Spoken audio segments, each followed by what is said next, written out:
बच्चों, कैसे हैं आप? आई होप कि आप खैरियत से होंगे। आज हम पढ़ने जा रहे हैं फर्टिलाइजेशन। फर्टिलाइजेशन क्या होती है? The process of fusion of sperm and the ovum. हम देखें कि इसमें कुछ पॉइंट्स बताए गए हैं या अंडरस्टैंड कर लेंगे, आपको इनकी समझ आ जाएगी। पहला हमारे पास है वजाइनल जो होता है, वजाइना जो होता है वो उसका इन्वायरमेंट कैसा होता है? एसिडिक इन्वायरमेंट होता है। और वन स्पर्म जो होता है वो सिर्फ एक स्पर्म जो होता है वो फ्यूज़ करता है।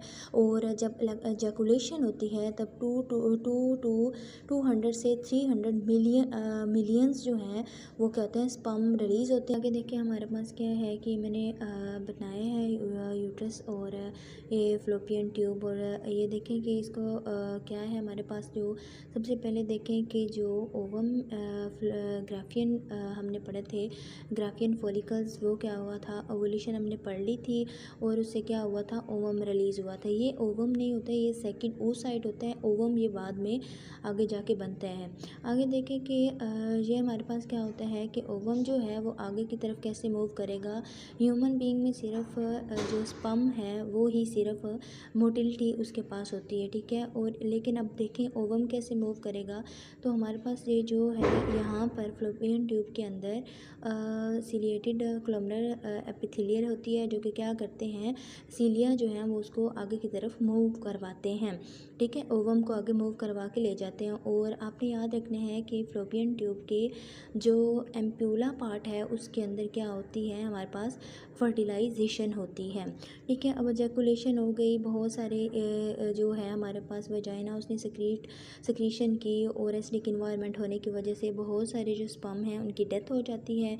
और जो कुछ बचते हैं वो क्या करते हैं कि वो हमारे पास जो ये ओवम है उसके पास पहुंच जाते हैं। आगे देखें ये नीचे की तरफ क्या है कि हमने याद रखना है कुछ पॉइंट कि जो नीचे ओवम है हमारे पास इसके ऊपर कुछ कवरिंग होती है, ये सिर्फ एक नहीं होता।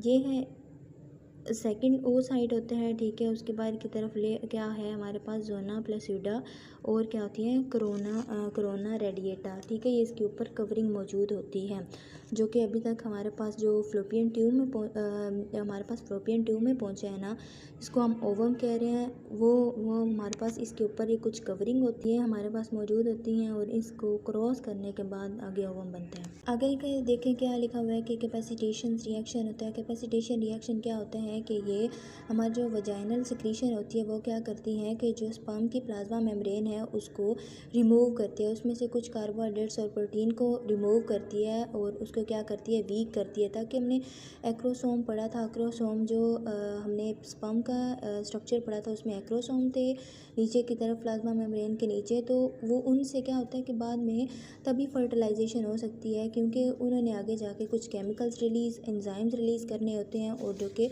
ज़रूरी होते हैं फर्टिलाइजेशन के लिए।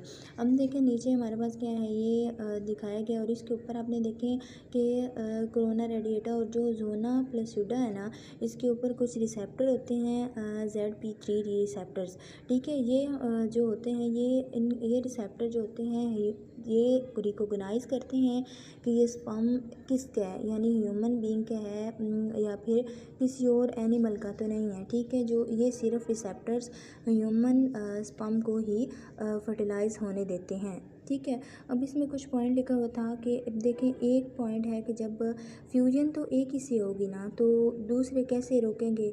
दूसरे जो पहुँचे हैं वहाँ पर स्पर्म्स, उनको कैसे रोका जाए?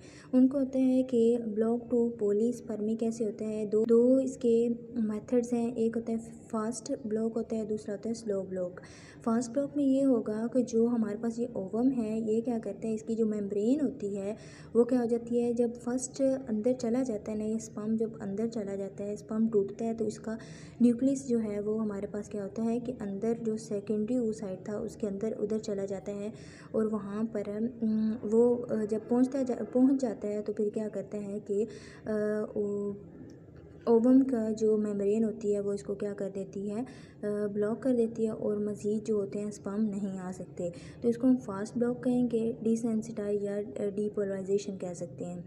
और उसके बाद दूसरा क्या होता है कि स्लो ब्लॉक में क्या होगा कि जो ओवम है उससे कुछ केमिकल्स रिलीज़ होते हैं जो कि क्या करते हैं, ZP3 जो होते हैं रिसेप्टर्स उनको क्या कर देते हैं, उनको स्टॉप कर देते हैं, उनको आगे ये मतलब रिसेप्टर्स को एंटागोनाइज कर देते हैं, मींस कि उसको आगे से जो है स्पर्म्स को आगे आने के नहीं देते। ठीक है, ये हमारे पास लो ब्लॉक है।